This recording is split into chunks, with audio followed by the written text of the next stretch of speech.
Semua apologet Kristen sangat setuju dengan Ustadz Yahya Walloni. Pertanyaan saya sekarang, kenapa ibu bapak menghubungkan Ishak dengan Kristen selama ini? Ishak tidak boleh dihubungkan dengan agama Kristen.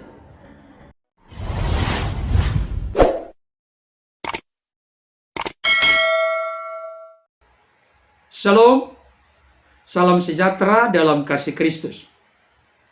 Kali ini saya akan membahas satu topik. Semua apologet Kristen sangat setuju dengan Ustadz Yahya Walloni.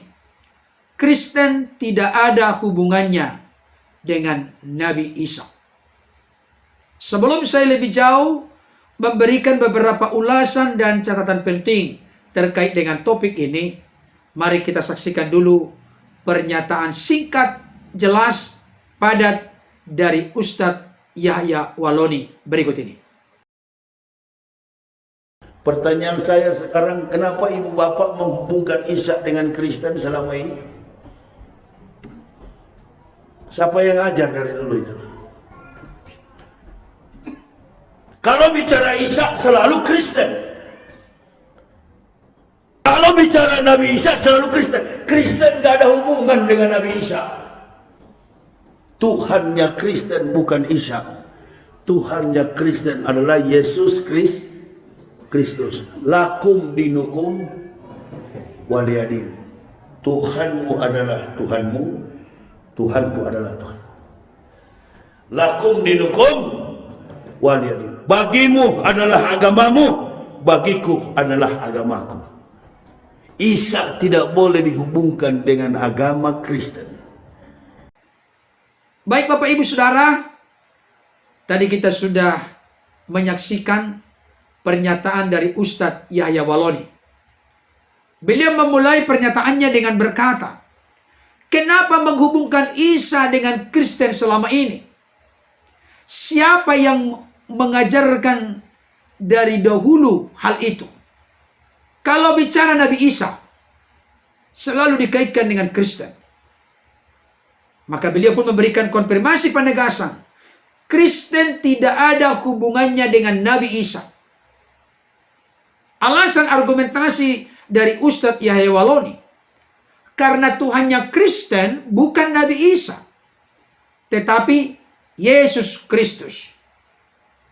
Itu sebabnya beliau melanjutkan pernyataannya. Isa tidak boleh dihubungkan dengan agama Kristen.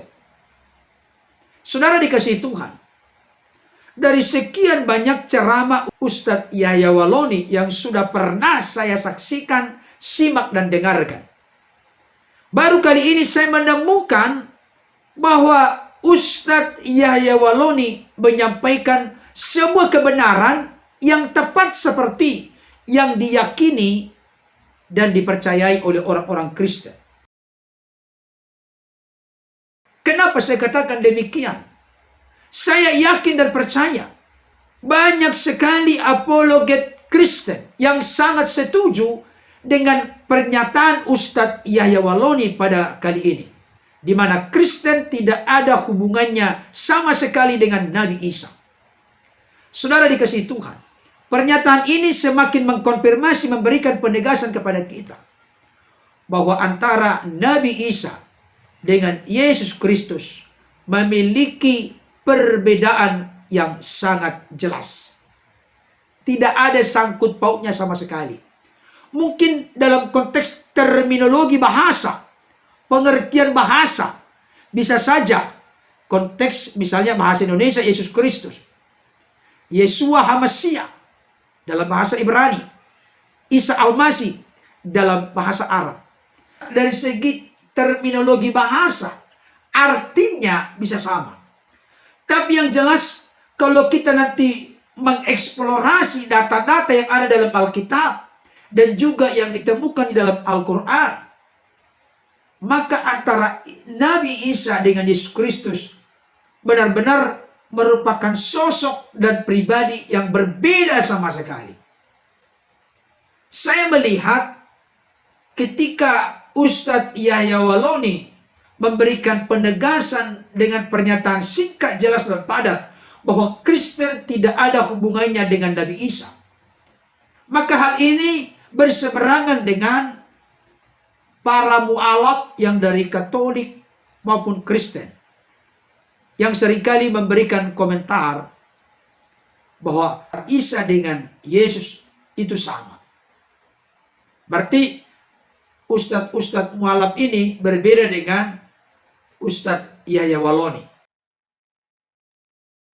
Dan dalam konteks ini, kami orang-orang Kristen secara umum sangat setuju dengan apa yang disampaikan oleh Ustadz Yahya Waloni. Kenapa saya katakan demikian? Apa dasar argumentasinya? Apa yang menjadi dasar perbedaan signifikan antara Nabi Isa dengan Yesus Kristus? Yang pertama, sudah menjadi rahasia umum. Kita tahu bersama bahwa Isa di dalam Al-Quran itu dilahirkan di bawah pohon korma. Tapi Yesus dalam Alkitab bukan di bawah pohon korma, tapi dilahirkan di dalam sebuah palungan di kandang domba di Bethlehem. Jadi tidak mungkin pribadi yang sama dilahirkan di tempat yang berbeda. Bukan nama yang sama dilahirkan di tempat yang berbeda. Bisa saja contoh, saya ini Berton. Bisa saja ada nama Berton di tempat lain. Tapi kalau yang namanya saya, Pendeta Berton, tidak mungkin saya dilahirkan di Jakarta. Karena saya dilahirkan di Tapanuli Utara. Kalau dikatakan Pendeta Berton lahir di Jakarta, maka otomatis itu bukan saya. Tapi kalau dikatakan tanggal sekian, bulan sekian, di desa ini, ayah dan ibunya ini, di kabupaten ini, Pendeta Berton dilahirkan, maka sudah jelas dan pasti itu saya. Yang kedua, Isa di dalam keyakinan saudara kita, Ustadz Yahya Waloni, tidak mati dengan cara disalibkan, melainkan seorang yang diserupakan dengan dia. Tetapi dalam konteks Alkitab maupun fakta historis, fakta sejarah, Yesus benar-benar mati dengan cara disalibkan. Pada hari ketiga bangkit dari antara orang mati. Selama 40 hari menampakkan diri kepada murid-muridnya. Akhirnya naik ke surga menyediakan tempat bagi saudara dan saya, bagi kita semua yang teguh berharap dan percaya kepadanya sebagai Tuhan dan Juru Selamat. Jadi tidak mungkin pribadi yang sama di satu sisi tidak mati disalib, tapi di sisi lain mati dengan cara disalib. Ini kontradiksi sama sekali. Tidak ada kesamaan sama sekali, tidak ada kemiripan sama sekali. Saudaraku dikasih Tuhan, berikutnya, dalam konteks saudara kita seperti Ustadz Yahya Waloni, secara umum mereka mengakui bahwa Isa itu Muslim atau Islam. Tapi dalam konteks Kristenan, Yesus itu bukan Kristen.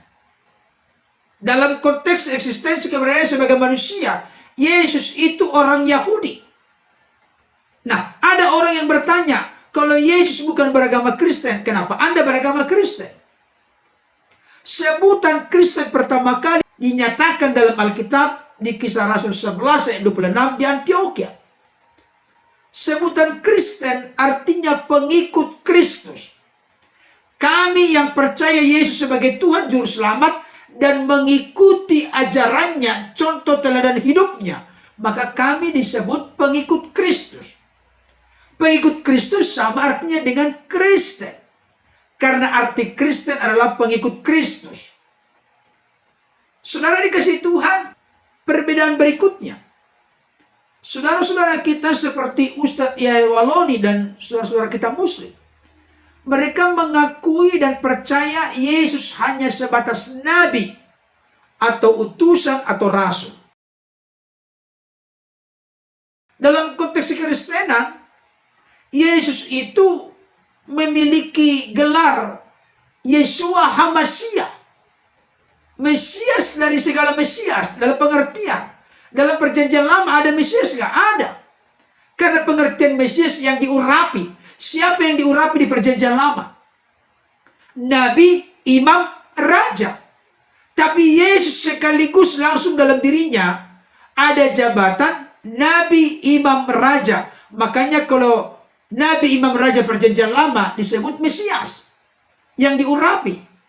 Tetapi dalam perjanjian baru terkait dengan Yesus, Yesus bukan hanya Mesias, tapi Hamasiah.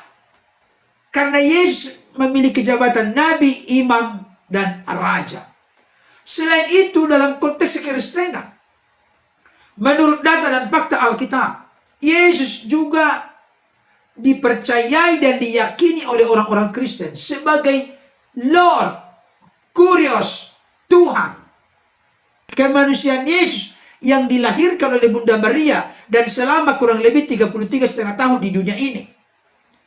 Itu yang diberikan otoritas dan kuasa oleh Bapa dalam konteks ketuhanan, kepenguasaan. Makanya ada ayat yang berkata, kepadaku telah diberikan segala kuasa di sorga dan di bumi. Kepadaku telah diberikan, kepada Yesus telah diberikan segala kuasa, ketuhanan, kepenguasaan, baik di sorga maupun di bumi. Kalau Yesus yang menerima kuasa, berarti ada yang memberikan. Siapa yang memberikan? Bukan konsili Nikea, Konstantinopel 325, seperti pernyataan dari Irena Handono, Ustadz Sanihu Munir, dan yang lain-lain. Bukan. Tapi Bapa yang memberikan, mempercayakan kepenguasaan itu kepada Yesus. Jadi dalam konteks kekristenan, Yesus itu disebut Tuhan bukan dalam pengertian Allah. Yesus Tuhan itu adalah Tuhan. Makanya Yohanes 13 ayat 13 berkata, engkau menyebut aku guru dan Tuhan. Perkataanmu itu benar, sebab memang aku adalah guru dan Tuhan. Tuhan di situ adalah Tuhan, Lord, Kurios, penguasa. Tapi jangan lupa, beda dengan penguasa di dunia ini. Contoh, Perdana Menteri, Presiden. Berarti dia penguasa di negara itu.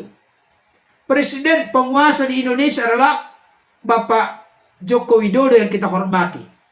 Tapi tidak mungkin Bapak Joko Widodo penguasa di Amerika Serikat, di Rusia, dan di negara lain. Tidak bisa. Tapi Yesus itu adalah Tuhan, penguasa di sorga dan di bumi.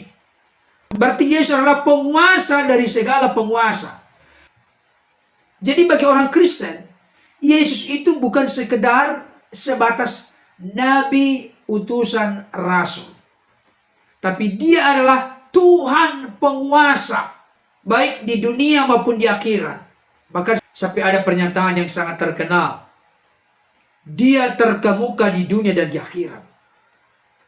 Jadi kekristenan meyakini, mempercayai Yesus sebagai Allah, sebagai pencipta, bukan dalam jabatannya sebagai Tuhan, tapi sebagai firman Allah, anak Allah. Pada mulanya adalah firman, firman itu bersama-sama dengan Allah, dan firman itu adalah Allah. Ia pada mulanya bersama-sama dengan Allah. Segala sesuatu dijadikan oleh firman. Firman itu bukan sekedar perkataan. Sekalipun dalam konteks tertentu diartikan perkataan. Tapi tidak mungkin perkataan berdiri sendiri. Mana mungkin perkataan berdiri sendiri bisa mencipta. Yang bisa mencipta adalah pribadi. Itu sebabnya 3 pribadi, 1 hakikat. 3 pribadi, tolong jangan diartikan pribadi Matius, Markus, Lukas. Masing-masing 3 yang terpisah. Itu sangat dangkal dan miskin dalam konteks memahami keallahan. Karena Allah itu roh. Firman itu roh. Roh Kudus roh. Nggak terlihat maksudnya. Sesuatu yang metafisik itu tidak boleh dikategorikan, dikelompokkan seperti fisik. Ini kegagalan saudara-saudara kita dari berkeyakinan lain. yang coba terus merocos memaksakan apa yang sudah menjadi kesimpulannya harus disetujui oleh orang-orang Kristen. Padahal bukan seperti yang kau simpulkan itu yang diyakini dipercaya oleh orang-orang Kristen. Saudaraku, ini kasih Tuhan, perbedaan berikutnya. Ada orang-orang tertentu yang berkata bahwa Isa itu nanti datang untuk melawan Dajjal, membunuh babi-babi, dan menghancurkan salib. Sudah pasti berbeda dengan kekristenan dalam konteks Yesus Kristus. Yesus Kristus nanti datang bukan untuk membunuh babi dan menghancurkan salib. Tidak. Yesus Kristus pada akhir zaman nanti datang untuk menghakimi orang yang hidup dan yang mati. Karena Yesuslah yang dimeteraikan oleh Bapa untuk menjadi hakim yang adil. Kiranya ulasan ini menjadi berkat bagi kita. Tuhan Yesus memberkati. Amin.